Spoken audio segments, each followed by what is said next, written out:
Vampires do not belong to any one culture. They don't belong to one century, one religion, or one geography. That alone should tell us something important. Vampires are not born from imagination, but they are born from necessity. Every civilization that has ever existed has had to confront the same questions. Why do people die suddenly? Why do bodies change after death? Why does blood feel sacred and terrifying at the same time? And what happens to us when the sun goes down? The vampire is the answer humanity keeps giving when it doesn't like the alternatives. Today we think of vampires as gothic, elegant, tragic, or romantic. But that version is a great deal more recent of an invention. Strip away cinema and novels, and what you find underneath is something far older, something desperate. The vampire begins not as a monster, but as a reaction.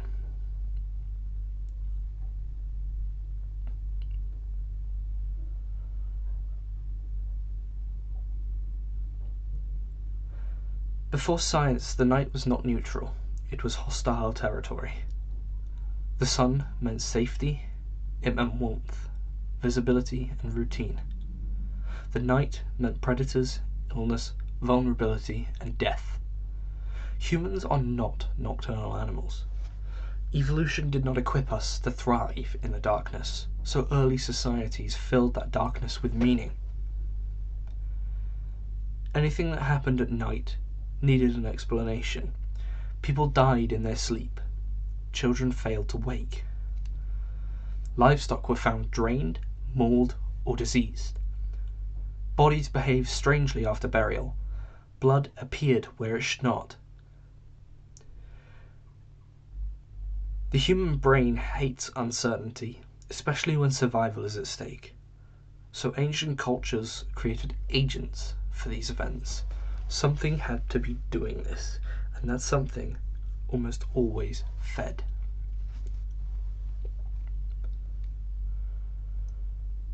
The earliest recognizable ancestor of the vampire appears in ancient Greece, the Strix. The Strix was a nocturnal entity, often described as a bird or bird-woman, that fed on blood and bodily fluids. It was blamed for infant death, sickness, and unexplained weakness.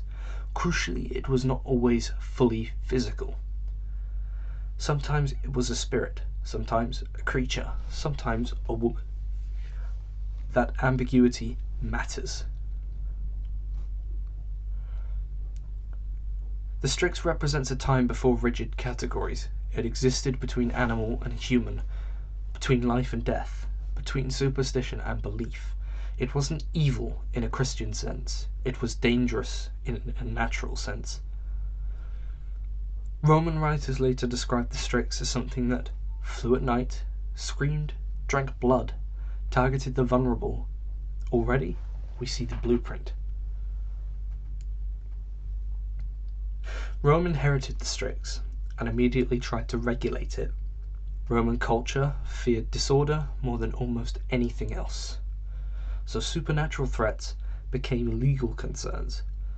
Owls were nailed to doors as warnings. Protective charms were standard. Laws existed around burial practice specifically to prevent the dead from returning. This is the first major shift in vampire mythology. Fear becomes institutionalized. When belief becomes law, it gains permanence.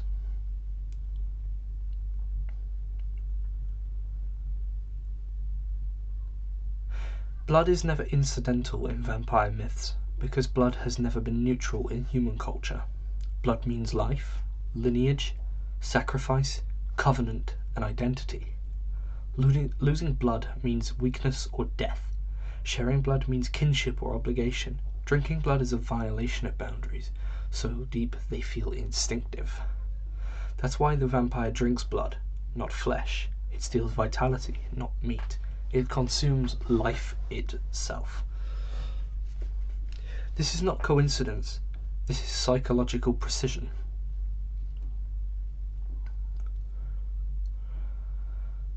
Across ancient cultures, vampires emerge where medicine fails.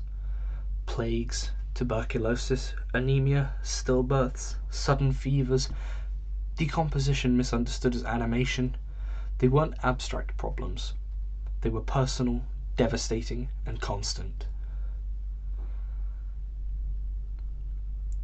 When entire families died one by one, people didn't ask what was happening, they asked who was doing it.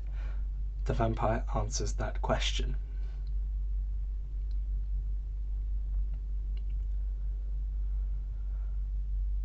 Here's the central truth of vampire mythology. Vampires survive because they adapt to whatever scares us most at the time. In ancient Greece, they feared infant mortality, so the vampire explained it. In Rome, they explained social disorder. In medieval Europe, they explained sin and damnation. In Eastern Europe, they explained plague and decomposition. In the modern world, they explain power, desire, immortality, and alienation. The vampire doesn't persist because it's scary, it persists because it's useful.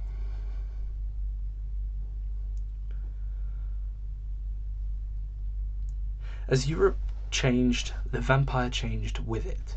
When Christianity rose, the vampire didn't vanish, it was rebranded. When empires clashed, it gained a body. When history met propaganda, it found a face. And that face belonged to a man.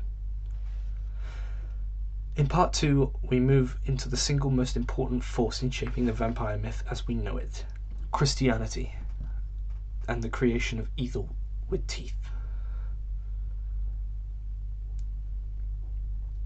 Christianity did not enter Europe as a blank slate. It arrived in a world already crowded with spirits, demons, household gods, night creatures, and ancestral fears. Those beliefs were not fringe ideas, they were embedded to daily life. People believed that the supernatural lived alongside them. And Christianity could not simply erase that, so it did something far more effective. It redefined it. Early Christianity was a religion obsessed with order, moral order, social order, cosmic order.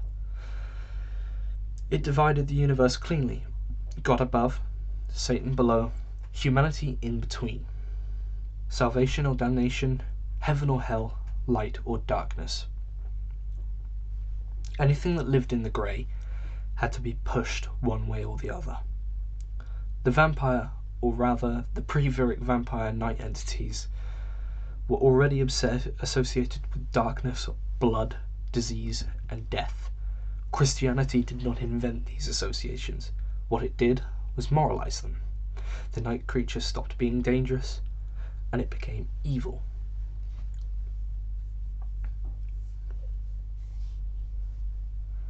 In pagan belief systems, monsters could be destructive without being malicious. Storms killed people, spirits fed, night creatures hunted.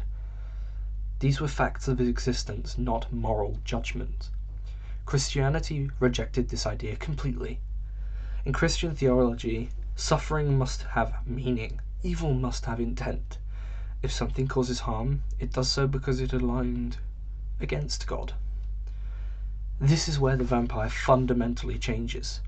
It stops being a predator and becomes a traitor, a being that defies divine order, a corpse that refuses rest, a soul that rejects judgment, an entity that steals life instead of receiving it from God. The vampire becomes a walking contradiction of the Christian cosmology.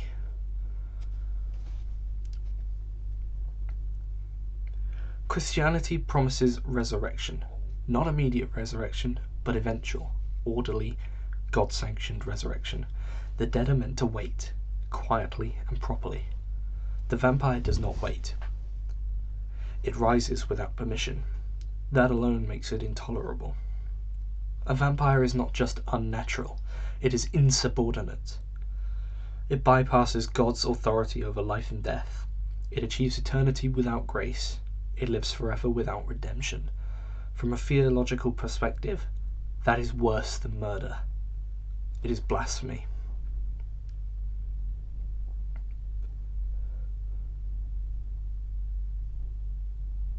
Christianity's most sacred symbol is blood. This is my blood, shed for you. The Eucharist turns blood into salvation. It is consumed symbolically, reverently, communally. It represents sacrifice, forgiveness, covenant, and eternal life. The vampire does the same act, but it strips it of holiness. It drinks blood without sacrifice, without consent, without salvation. The vampire does not give life, it takes it. This is why the Christian vampire lore is so specific in its symbolism. Vampires recoil from crosses, they burn at holy water, they cannot enter consecrated ground. These are not magical rules, they are theological statements. The vampire is not allergic to faith, but simply excluded by it.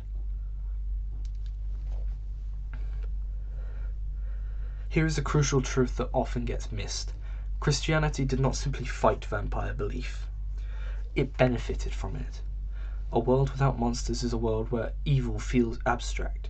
A world with monsters is one where danger feels immediate, and where protection becomes necessary. Vampires made fear and evil visible. They gave Satan teeth. When a child died suddenly, it wasn't random. When illness spread, it wasn't meaningless. When crops failed, it wasn't chance. It was corruption, sin, demonic interference, and only the church could stand against that. Christian burial rites become a spiritual order. To be buried in consecrated ground meant safety for the soul and the community. To be denied burial was to be denied rest. The people who were often denied burial were people who committed suicide, heretics, excommunicated individuals, criminals, unbaptized infants, and outsiders. They were already socially marginalized people. Christianity extended that marginalization beyond death. And when something went wrong, disease, bad luck, death, these were the first graves disturbed. The vampire is not random, it is targeted.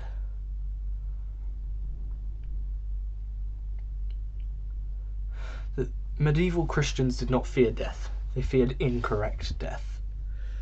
They watched bodies closely. When graves were opened and corpses appeared bloated, flushed, or bloodied, all natural decomposition in modern eyes, it confirmed what theology had already prepared them to believe. The body was not resting. The soul was not at peace. Something had gone wrong. And once that conclusion was reached, violence followed. Stakes, decapitation, burning, not as cruelty, but as correction. The church did not always approve these acts publicly, but it rarely stopped them.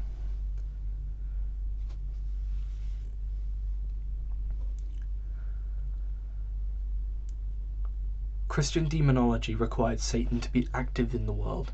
Evil could not be abstract. It had to move, whisper, corrupt. Vampires filled that role perfectly. They were physical proof that hell leaked into the human world, that the devil was not a metaphor, but a presence. That faith was not optional. In this way, vampires reinforced Christianity even as Christianity condemned them. The monster justified the religion that named it. The church, however, faced a paradox. If it denied vampires entirely, it risked appearing powerless against fear. If it endorsed them fully, it legitimized superstition. So it did neither. Instead, it absorbed the vampire into ritual, blessed graves, holy water, exorcisms, consecrated ground. The vampire became a problem with Christian solutions, which meant it could never disappear.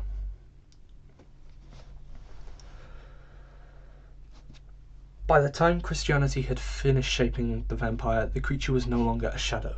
It had a body, a theology, a moral purpose. All it needed now was history, and history would give it a name, forged in war, blood, and empire. In part 3, we move east, into Eastern Europe, Ottoman expansion, plague, and the moment the vampire became corporeal.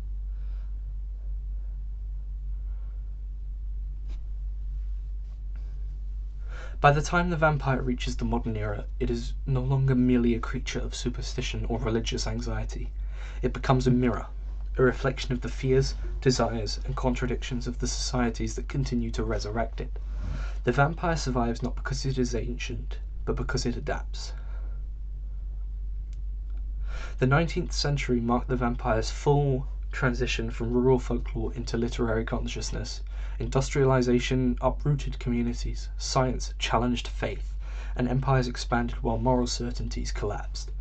Into this uncertainty stepped the vampire, not clawing from graves, but walking through drawing rooms, polite, educated, and foreign. This shift is crucial. The vampire was no longer what lived outside civilization, it became what infiltrated it. Early folklore vampires were grotesque, bloated corpses, blood at the mouth, ruddy with soul and life. But literary vampires became elegant, seductive, articulate. They spoke the language of the elite, they understood social rules, and exploited them. This evolution reflects a growing fear of, not of monsters, but of corruption from within. Blood itself also changed meaning. In earlier myths, blood was life force, lineage, inheritance. In modernity, blood became identity, race, class, disease, purity. Vampires fed on blood at a time when societies were obsessed with defining who belonged and who did not. Immigration, colonialism, and nationalism all fed into this symbolic anxiety. The vampire became the ultimate outsider who could pass as an insider.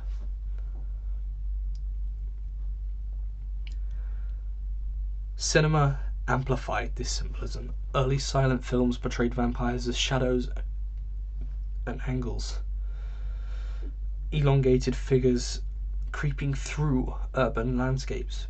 By the mid-20th century, vampires were dressed in tuxedos or capes, speaking in accents that marked them as foreign yet alluring.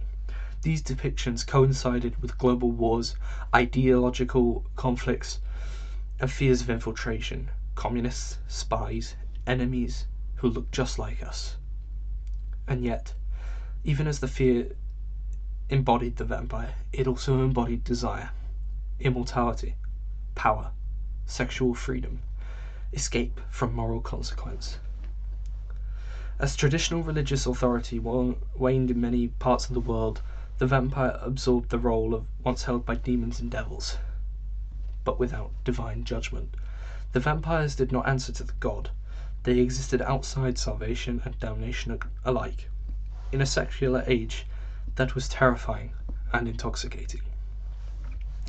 By the late 20th century, the vampire began to change again. Now it suffered. It questioned itself. It reflected on morality, loneliness, eternity. Vampires became tragic figures, not cursed just by thirst, but by memory.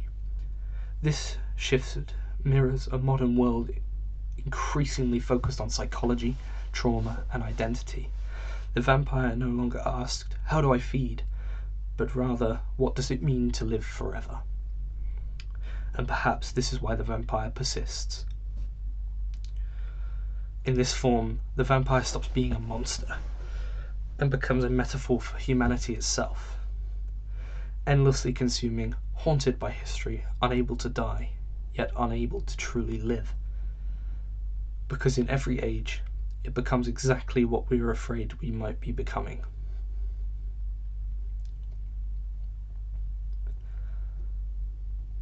To understand why the vampire endures, we must confront a simple truth. The vampire is not a creature, it is a framework. At its core, the vampire myth asks a series of questions that humanity has never answered. What is the price of immortality? Can life exist without death? Is survival without morality still survival? And how much of ourselves can we lose before we become something else? Every culture answers these questions differently, and the vampire shifts accordingly. In times of plague, it is a disease spreader. In times of war, it is a predator in uniform. In times of faith, it is an abomination against God. In times of doubt, it is a godless immortal. In times of loneliness, it is a tragic romantic. In times of excess, it is a mirror of consumption. The vampire survives because it feeds on meaning, not blood. Modern depictions often strip the vampire of his religious weaknesses. Crosses fail, holy water burns only if the vampire believes it should, sunlight becomes symbolic rather than fatal. These changes reflect a world where belief itself is unstable, where power comes not from divine authority, but from perception and control. Even the act of feeding has evolved. Once violent and grotesque, it becomes intimate, consensual, even erotic. This mirrors changing attitudes towards desire, autonomy, and power. The vampire no longer always takes it. It negotiates. Yet despite these changes, one thing remains constant. The vampire is always a violation of natural order. It does not belong. It exists in liminal spaces between life, death, love and violence, faith and disbelief, self and other. It crosses boundaries that humans instinctively fear crossing themselves, and that is why it continues to haunt us, because the vampire represents what happens when boundaries dissolve. When death no longer ends life, when desire overrules morality, when survival becomes justification, when humanity consumes endlessly without consequence. The vampire is not a warning from the past, it is a prophecy that keeps updating itself. If we strip away the fangs, the capes, the coffins, and the castles, and what remains is not a monster, but a confession, the vampire reveals humanity's deepest contradictions. We fear death, yet we romanticize immortality. We crave power, yet fear those who possess it. We value morality, yet admire those who live without it. We long for eternity, yet cannot bear its loneliness. From ancient burial superstitions to medieval theology, from imperial anxieties to cinematic obsession, the vampire has never truly been about the undead. It's always been about the living. And as long as humanity continues to struggle with belief, power, identity, and morality, the vampire will never fade, because we keep inviting it in. In the next chapter of this podcast, we move from myth to ideology, from supernatural evil to human-made horror, from shadows in graveyards to symbols stamped on uniforms, from ancient fears to modern nightmares. Next time, how myth, power, and belief were weaponized in Nazi Germany, and how monsters were no longer imagined but manufactured, because the most terrifying monsters no longer needed fangs, they needed followers. This has been Before Dracula, the history of vampires. Thank you so much for following me through this journey and uncovering everything we needed to know about the vampire, from the faces that shaped it to the religions that made it survive through all the thousands of years. My name is Alfie, and I'll see you in our next chapter. Bye bye for now.